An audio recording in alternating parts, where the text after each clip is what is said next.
Yo everybody, what's going on? This is Keegan from Kman Reviews. If you enjoyed this review, make sure you hit that like and the subscribe button. And if you have any opinions at all that you would like to share, make sure to leave them down in the comment section. Bird's Eye Batang, flood format. Bird's Eye Batang is the newest alias of this anonymous Korean artist, most commonly known as Midair Thief. An artist who I've had a decent chunk of requests to cover his biggest albums under that Midair Thief moniker, both Crumbling and Gongjung Dodak, which will both be linked in the corner if you're curious to go check them out. But now we're here with a project I had no idea was even conceived until about a week ago, with that being flood format. Bird's Eye posted a few messages indicating how this would sound, and immediately it came off like a drastic change, much less focus on the folk of Folktronica. And after reading that, I was very intrigued to give this a listen, so let's not waste any more time. Let's just dive in. What are my thoughts on flood format? Let's find out as I review it track by track. Since there were no singles, we will just start at the top of the track list, with that being Slippery Smile, and slippery could not be a more appropriate adjective to describe the flow and feeling of the song. It opens up on some quivering synthetic ambience, but with some faint droplets in the background, as if I'm in a dark cave with water dripping off the stalactites. After about 30 seconds of that, the song fades out completely, submerging in the complete darkness of the aforementioned cave. Out of nowhere, we get this silly, plunky, almost childlike musical passage as bubbles start to formulate in the mix.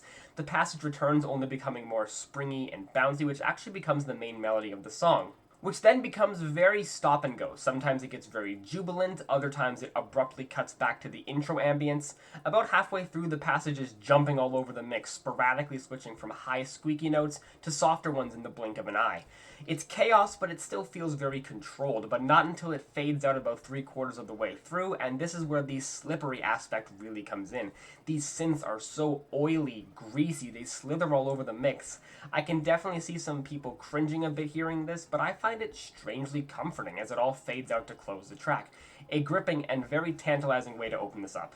Tongue Tracers opens up with a bit of a cacophonous groove. There's some faint drum work propelling some retro-infused synths. I'm almost expecting this to just be a normal song, something that might have fit on the Midair Thief album Crumbling, although it doesn't take long for things to spiral. The synths start to frenetically spike and drop, leaning more to a chaotic side, as the entire thing eventually becomes overly distorted and dissipates away, only for the slimy, slippery sound effect from the opener to return with a vengeance, evolving into this incoherent smorgasbord of noises, psychedelic lasers firing across the mix, a dense bass wall, deep beeping synths. The track slowly builds up again around the halfway mark, but most noticeably with some deep climactic explosions amidst the madness that make me feel like an upcoming drop is imminent.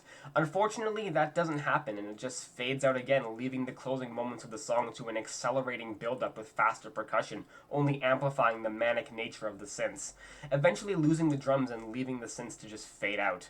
This one transitioned very smoothly from the opening, a lot of recurring elements, felt like a natural progression, but on its own, it's got a bit of fire to it, and I enjoy this one too. Spinnin' Stone starts off with some melodic, almost metallic tapping, really reminds me of a vibraphone melody, and that has always been soothing to me.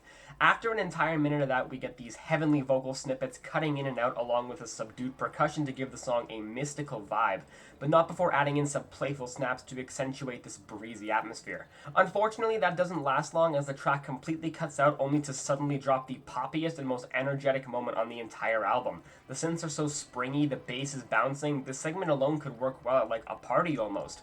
But like all parties, it does eventually die down, and this one becomes a much smoother R&B cut, almost with twisted, mangled synth passages slowly getting more and more contorted, while some light echoey vocals harmonize behind it.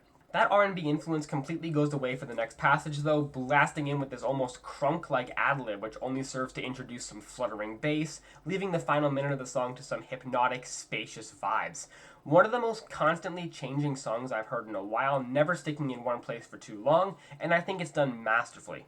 Ripplippling is one of the shortest cuts here, not even being 2.5 minutes, and it certainly lives up to its title from the get-go, being sculpted around this rippling synth foundation that perpetuates throughout the entire song, while also being assisted by minor vocal harmonies, continuously building and also some twinkling synths.